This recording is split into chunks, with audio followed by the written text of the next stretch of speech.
Талап деген бір жүйрік тұлпар сынды, бабын таппай мінгенді қылар жынды.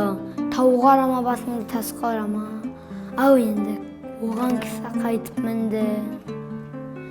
Талап шапса ақылға мініп алып, жақсы жаман бәріне бірдей салып.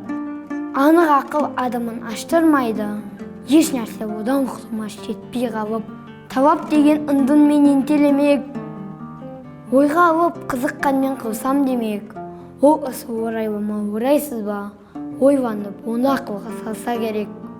Тапқыш ой ғой ақылдың мағынасы, түбі жүрек болады мида басы. Орынсызға ұмтылтпай орнатуға, талаптың 6 түрлі бар ноқтасы. Инсап, рақым, ар, ұят, сабыр, сақтық. Талапқа 6 түрлі ноқта тақтық. 6-ауының ішінде инсап, әділ. Өзгесінің тізгінін соған ұстаттық.